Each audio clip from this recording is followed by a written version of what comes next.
above the window. Actually do something. Well, there's your main highway up there. Stage 2 is actually on this highway here. Amaroo Raceway near Sydney. The start of the 1977 Total Oil Southern Cross International Rally. A field of 79 cars lined up on the main circuit with the largest works team from Nissan Datsun. Their list of drivers read like an international rallyist who's who. Timo Mäkinen, Rano Aaltonen, Harry Schallstrom, Shekhar Mehta and George Fury. Mäkinen was first away in car 1.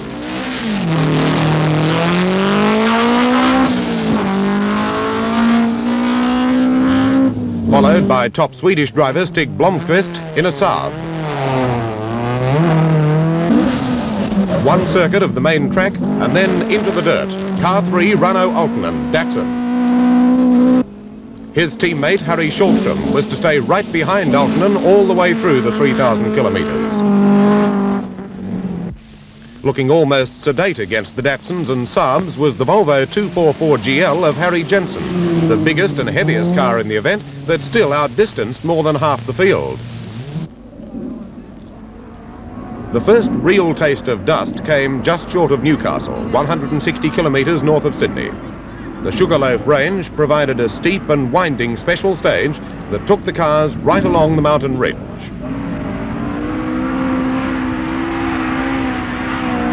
As he did the previous year when he was driving for Ford, Timo Mäkinen led the way, but he seemed to be holding himself in check a little more and didn't set such a blistering pace this time.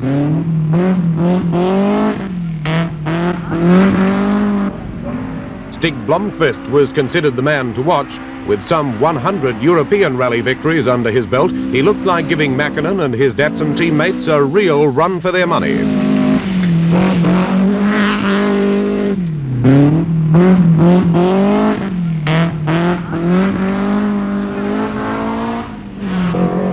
Rano Aaltonen, who last year dropped out on the first night after hitting a stump, was taking things a little quietly in these early stages.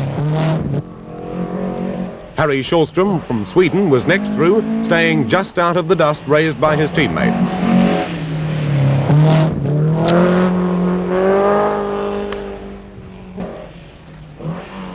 Shekhar Mehta from Kenya was third last year and was in a perfect position as number 5 to do as well again this year. Then came the first of the Australians, George Fury, a farmer from Canberra who almost won the event last year. And Ross Dunkerton, the Australian rally champion, the first of the private entries in a Datsun 710. But the Australian most observers were watching was Ford driver Greg Carr. His was a factory-prepared Escort and he had plenty of experience in Australian rallying. Car 9 was the first of the Japanese entries, Kenjiro Shinozuka. Mitsubishi hadn't entered a factory team this year, so Shinozuka, who'd taken 5th last year, had entered privately, still in a Lancer. As Saturday evening approached, the leaders were beginning to settle into their stride, and Mäkinen showed the crowd some very quick driving through this special stage. As did Stig Blomqvist, who wasn't letting the Flying Finn get too far ahead. But his first experience of Australian rallying wasn't to be a happy one. He was destined to drop out not long into the night. Nissan Datsun had again laid on an impressive mobile servicing facility, and while Mäkinen, Aaltonen, Fury and Mehta were relaxing with sandwiches and coffee, their cars were thoroughly checked, the tyres changed, and they were ready to begin the tough night sections. Starting the first night stage, Timo Mäkinen was only marginally ahead of Blomqvist. But the Swede was to lose points heavily in this section.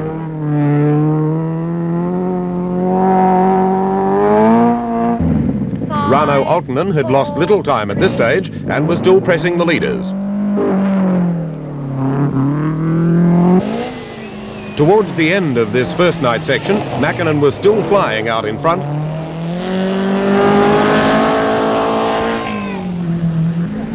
Then came his teammate Aaltonen. Obviously something had gone wrong for Blomqvist and Aaltonen had passed him.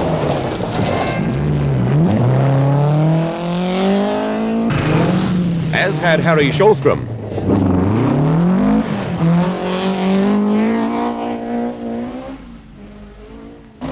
Then came Blomqvist. He was to lose 7.5 minutes in this section and then drop right out when his car fell into a ditch. Checker Mater was still in position and had actually picked up a few points on his teammate Aaltonen. But George Fury had done even better and was pressing his team leader Mäkinen on points.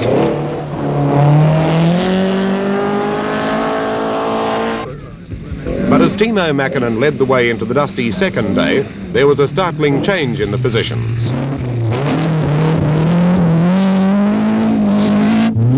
The Flying Finn was now under strong pressure from that other young Australian, Greg Carr, an arch rival from the Ford Works team.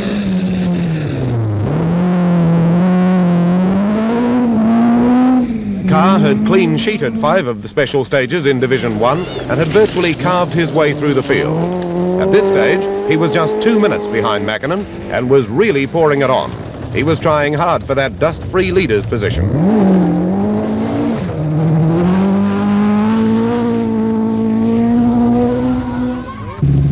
By the time they'd reached the second night, the young Australian was starting some of the sections ahead of his European rival, getting a good taste of the coveted front position.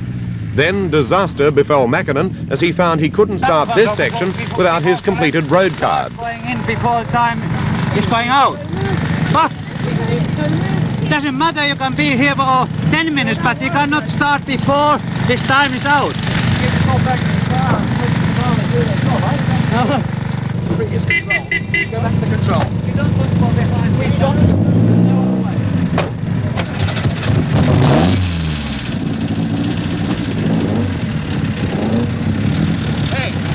We have to start with this time. We have got already started. Yes, I know. Please, we have a minute.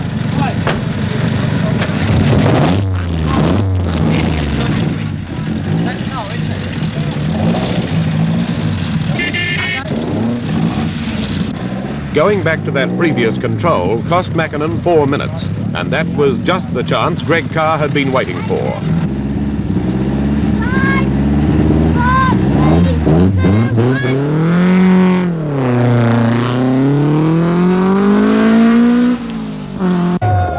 Greg Carr had won a slender 20-second lead on points and had confirmed his up-front position. But Schulstrom was right behind him as they roared into the last long stretch for the night.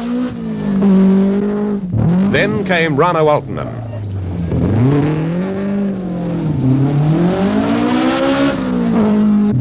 The final embarrassment for Mäkinen came when he stalled in this corner, much to the spectators' delight.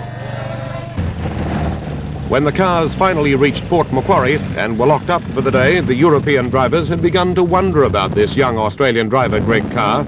He'd come from 8th place on the starting grid, had carved his way through the cream of the world's rallyists, and now had a 24-second lead on the legendary Flying Finn, Timo Mäkinen, with the other Flying Finn, Rauno Aaltonen, a further 1.5 minutes behind. Datsun still had 3 cars in the top 4, but they couldn't afford to take the Ford Challenge too lightly. It was a tired and somewhat dispirited Timo Mäkinen that locked up and headed for bed that morning, still holding 2nd place, but working hard to stay there.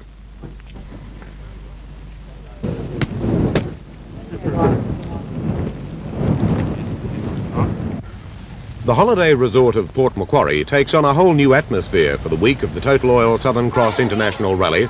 Even the local schools use the opportunity to add some unusual lessons to the curriculum.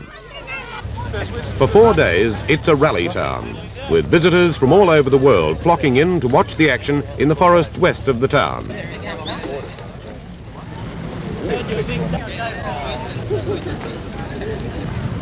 The beaches are forgotten when the starting time for each day's division approaches. Division 3 was to begin with a new leader, Greg Carr, in his Ford Escort, and observers were anticipating a major battle that night between Ford and Datsun. Less than 40 cars remained in the event at this stage. Fords were in 1st and 5th place, but Datsun had 7 cars in the top 10, certainly tremendous pressure for the young Australian leader. Timo Mäkinen, Rauno Aaltonen and Harry Schulstrom were in 2nd, 3rd and 4th positions, and they were obviously determined to beat the Ford Challenge. But dust was to make this very difficult. Greg Carr's escort was laying down quite a dust screen as he roared into the forests. The leader's position is a distinct advantage in these conditions.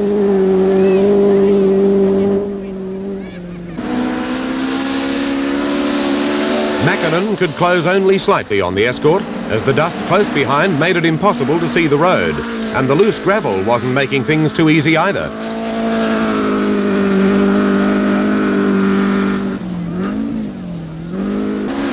Rano Aaltonen in third position was also forced to hold back from the leaders.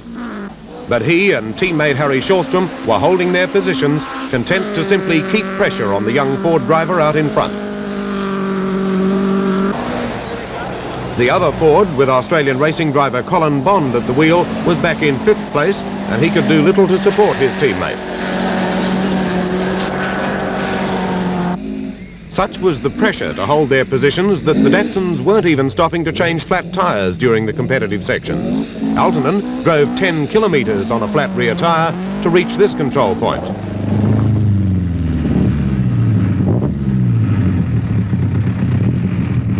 Car handles beautiful. If you look left back, we have a flat wheel.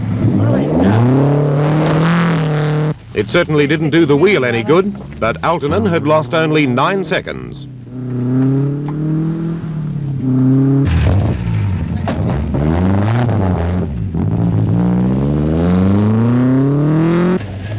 Greg Carr was thoroughly enjoying his drive in the dust-free conditions out front and had continued to clean sheet the daylight special stages.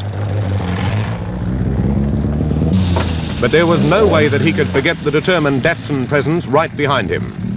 Mackinnon was still in second place.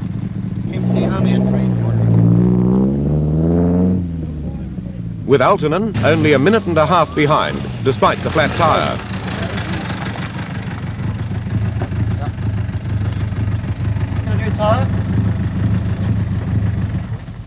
It's hot. No, me. No, the car is perfect. That's good.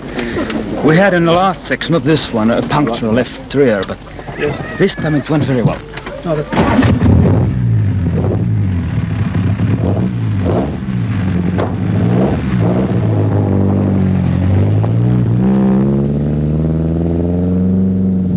Greg Carr certainly had the advantage of the leader's dust-free position, but the Datsun drivers could rely on impeccable servicing of their cars right throughout the rally.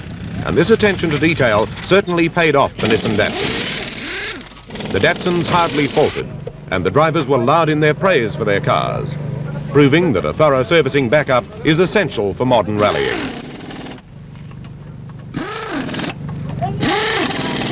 As soon as one car was finished, the Datsun mechanics would swing their attentions to another, a real team effort to keep their chargers within striking distance of the leader.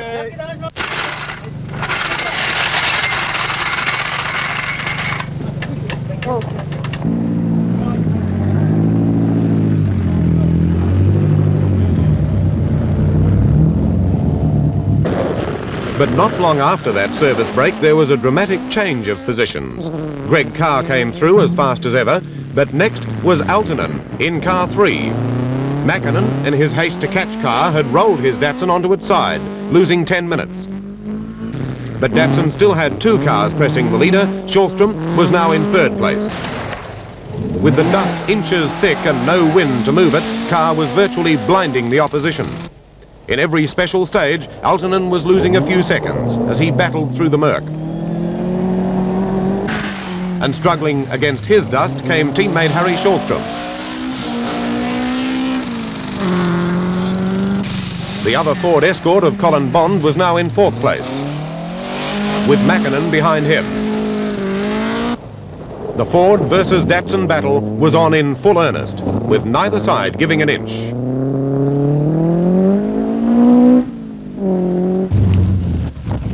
It was an elated Greg Carr that brought his escort to a halt at the final competitive control for the night. He'd opened his lead to 8.5 minutes over Aaltonen, with Harry Shawstrom a further 6.5 minutes behind Aaltonen. Further back in the field, it was a little difficult to determine just who had survived the dusty mountain roads. And rally headquarters in Port Macquarie was busy tracking the field down. Macquarie Base calling Green Frog Relay. Do you read me? Over. Green Frog Relay. Can you give me a report on Section 5, please? Over. The organisers of the Total Oil Southern Cross International Rally, the Australian Sporting Car Club, have some 500 volunteers in the field, acting as scrutineers, marshals, control officials and clerks. Radio communication with rally headquarters is essential to keep this army of workers in control of the event and to keep the information flowing through the media room to newspapers, television and radio around the world. At this stage, with only 8 minutes separating the leaders, no one was predicting the outcome. The final 775-kilometre stage was yet to come, and anything could happen. I did a string yesterday morning for in the other room, it was good. That afternoon, as the drivers prepared to tackle the final gruelling night, Greg Carr was confident of victory. Oh, very good. We were fastest last night, so we should be fastest tonight too. But so too was Aaltonen. Well, it sounds beautiful, doesn't it? Carr roared into the forest with an 8.5-minute lead, but he couldn't afford one mistake.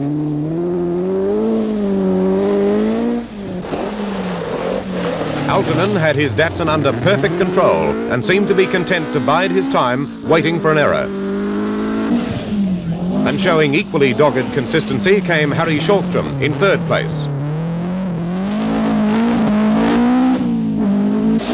Two Datsuns holding their positions over thousands of kilometres.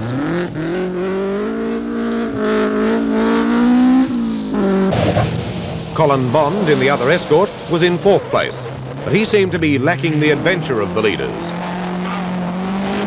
In fact, he was downright careful as he went through this bend.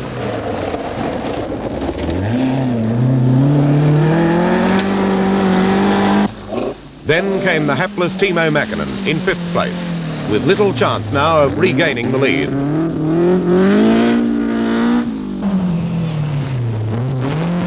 George Fury, who was leading the rally at this stage last year, was back in sixth place, eating the dust of the leaders, but still keeping up the pace.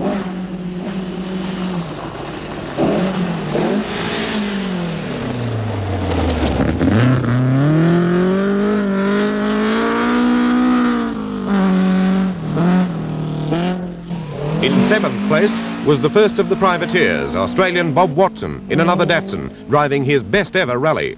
He was to pick up seconds in each of the competitive stages and slowly gain on the leaders.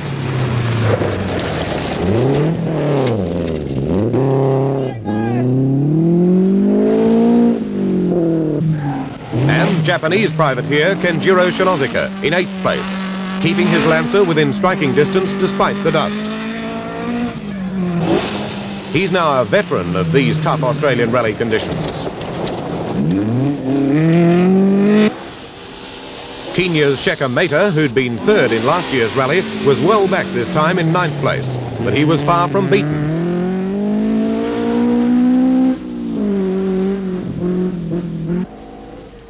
General Motors Holden had only a token entry in the event with Wayne Bell's Gemini, but he was doing well in 10th place.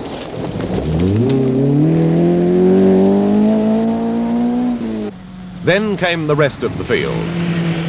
There were only 31 cars left from the original field of 79. More than half the field had dropped out, either with mechanical trouble or through losing their way in the dust.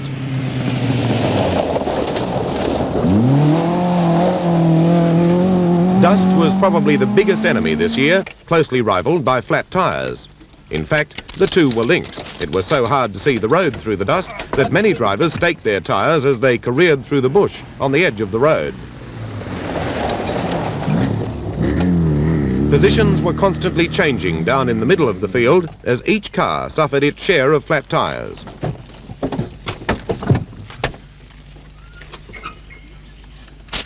Oh, 2K.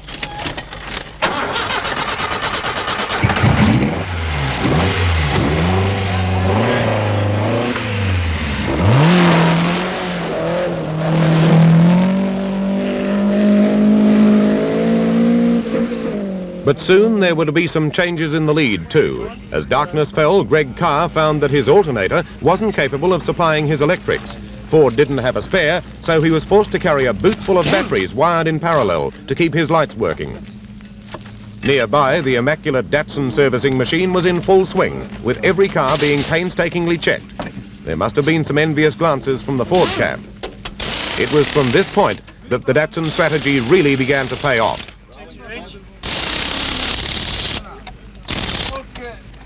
On this last difficult stage, dependability is all important.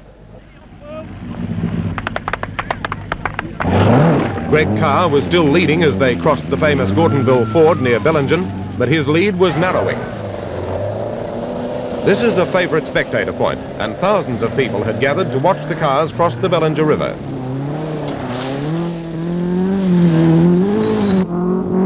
Rano Aaltonen was next through the water, and his Datsun was purring like a kitten.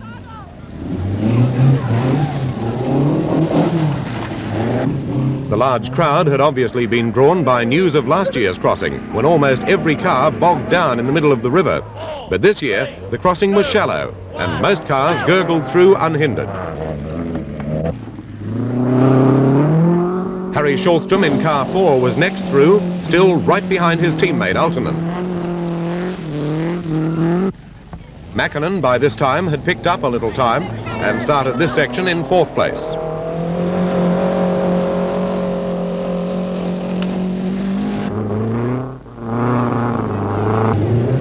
George Fury had also moved up a little on the previous section, but was still lying in 6th place overall. All of the Datsun drivers took the crossing quietly, obviously following team advice.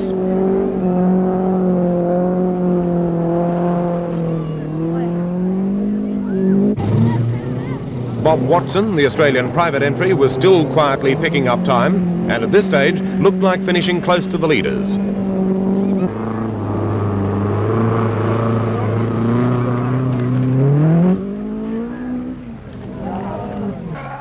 Kenjiro Shinozuka amused the crowd when he had trouble lining up at the start of this section.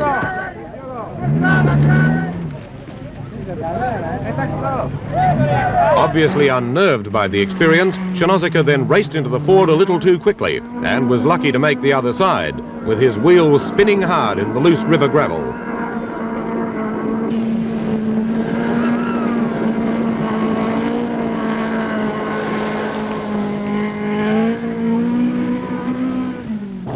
But then Colin Bond went into the Ford even faster and suffered the indignity of bogging right in front of the crowd and our cameras.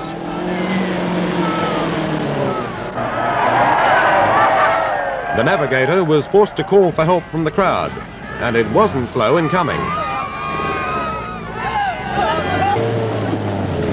In fact, so many helped that John Dawson Damer was almost left behind.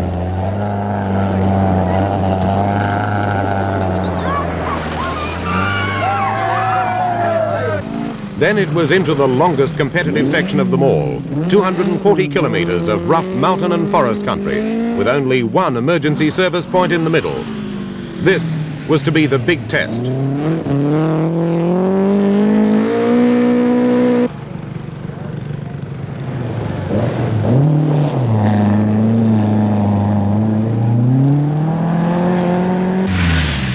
The Datsun service crews were really excelling themselves in this midsection service.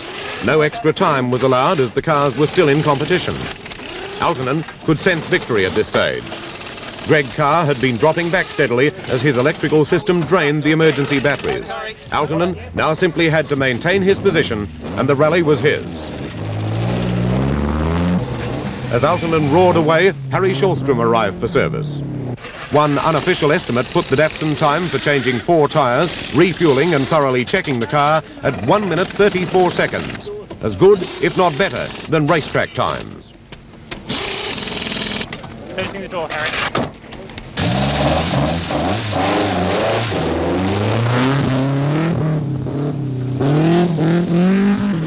Rano Aaltonen was now well into the lead for the final stages of the rally, followed by his remarkably consistent teammate Harry Schallstrom. First and second places for Datsun.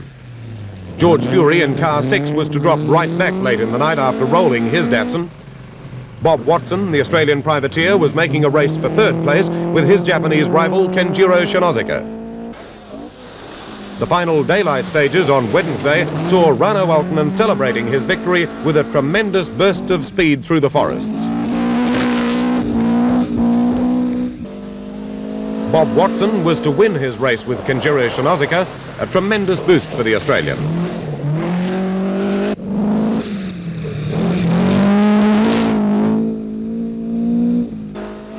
But fourth place was no disgrace for Shinozuka. Fifth last year, when he was a member of a large works team, he'd come back privately to do even better.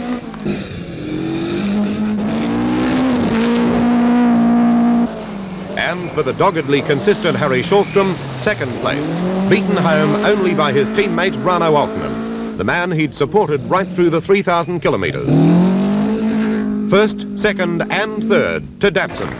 A resounding victory. Back in the dust-free atmosphere of Sydney, champagne for Rano Alkinen, his first win in the Total Oil Southern Cross International Rally, and a triple triumph for Datsun. It had been a great year for Datsun. First place in the Australian Rally Championships, the most miles per gallon in the Total Economy run, and now first, second and third in the Total Oil Southern Cross International Rally.